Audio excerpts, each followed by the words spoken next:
This video is about to get very surgical, so stay with me. But what is going on, bro? What is going on right now? Pusha T is on full-blown crash out. Like, he's wildin'. He's wildin' right now, bro. I don't know if y'all seen the GQ article that just came out. What he's talking about in that article. We about to go over this whole GQ article, bro, because not only do we learn a lot more, but we also get an understanding of why Pusha T is about to just send shots everywhere on this new Clips album. I'm not gonna lie.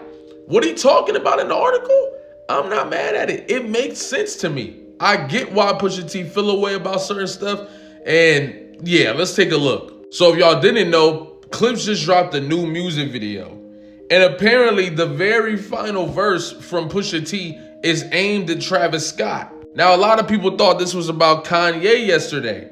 But now that we got this, it's confirmation and it actually makes complete sense. The article starts off by saying Pusha T explains why he has words for Travis Scott. The latest Clips single, So Be It, features some bars unmistakably aimed at the Caddis Jack rapper.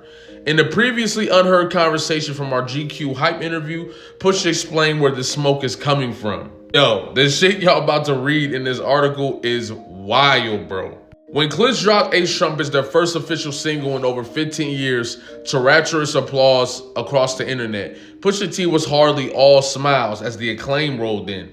Instead, on Instagram, he wrote an ominous comment: "I hate every last one of you bitches." The Thornton brothers had set their intentions from the jump with an album title that promises to let God sort them out. Ostensibly, they'll be killing all the competition by putting their bid in for the rap album of the year. Now, I'm not gonna lie, GNX to me is a lot, but I would not be surprised if this Clips album stole it.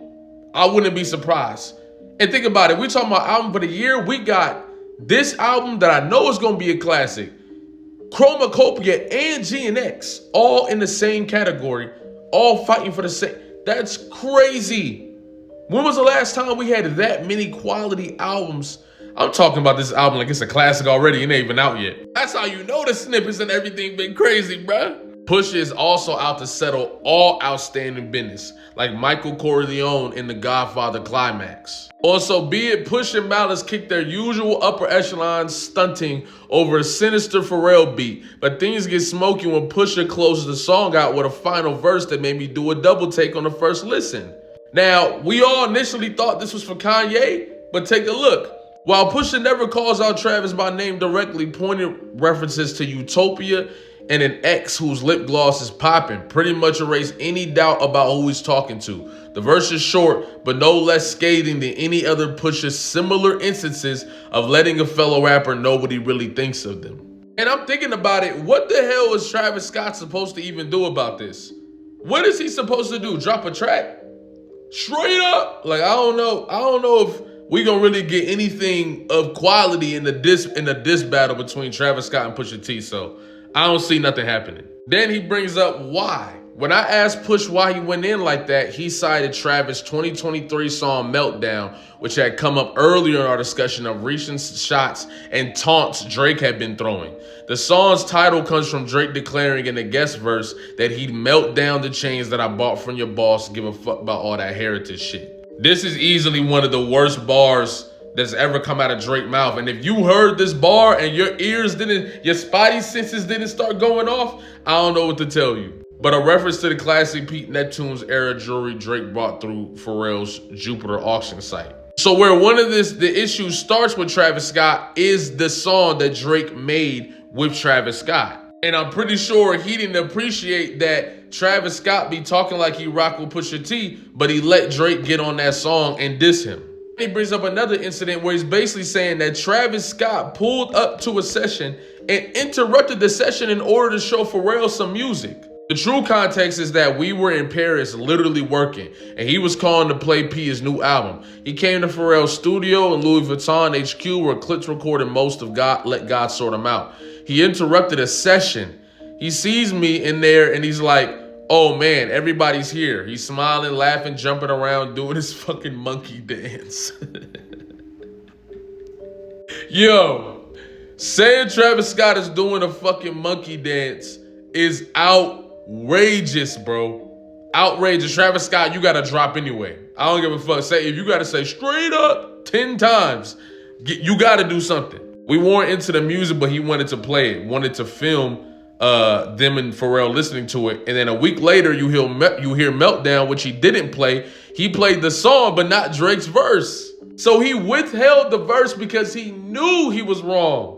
He knew he was wrong, bro. So this dude pulled up, interrupted a whole session just to make the shit about him and show people the music. No manners or etiquette. That's kind of crazy, bro. Push then says he was quick to add that he doesn't hold him to any standard because as he sees it, Travis had a pattern of remaining conveniently neutral when it suits him. He's done this a lot. He has no picks. He'll do this with anybody. He did it with Sicko Mode, on which Drake seems to diss Kanye despite Travis' close ties with him. So he's basically saying that Travis Scott will constantly allow people to get on his track and diss his homies if it works out for him. You see what I'm saying? I understand why Pusha T would feel this way. He even brings up when Travis Scott was disloyal to Drake by telling Future and them to play like that at the show before it came out. It's the latter part that aggravated Pusha enough to the point of taking this issue to wax. I personally have been removed from that crew and those people for a minute. So that's where my issue comes in. Like, dog, don't even come over here with that because at the end of the day, I don't play how y'all play. To me, that really was just like, he's a whole, yo. All right, Pusha wildin' now. Pusha clearly want Travis Scott to say something. Clearly, he gotta be. I'm telling y'all, this nigga's crashing out. This nigga, bro, this album might be crazy. This nigga is crashing out, bro. There's no telling who else he finna talk to on this album or what else he gotta say. Then he finishes it off by saying it's the principle of it. It's the principle of what I'm saying. That filthy quality that they have about themselves, that lack of loyalty. Travis really has that. He's proven. I just named 3 people that he does that type of behavior with. I'm just not one of them, dog. I ain't with that. This shit ain't coming out of nowhere. I be cool with all these guys. Everybody you mentioned today, bro, I promise you they did some underhanded weird shit. And I'm not gonna lie, over the course of history, we are constantly shown that Pusha T be on the right side of history. Early, bruh. You see what I'm saying? And this is further proof that Pusha T is about to crash out on this album. Who knows? Malice might be getting in with him as far as getting at people. You see what I'm saying? Who knows? But I know for a fact that Pusha T is about to have war energy on this one. And you know motherfuckers finna send responses. Well, will they? I don't know. A lot of the niggas they got problems with is so far removed from really rapping or getting in a battle that I don't think any of these battles for Pusha T might happen. We already seen what Pusha did to Wayne. We see what Pusha did to Drake. You see what I'm saying? Kanye would be in trouble. You feel me? Pusha T about to crash the fuck out. Full-blown crash out is on the way, bro. I can't wait. July 11th? Let God sort them out. Like, comment, subscribe, especially if you've been watching and you ain't subscribed yet, especially if you new here. Subscribe. Appreciate y'all. Love y'all.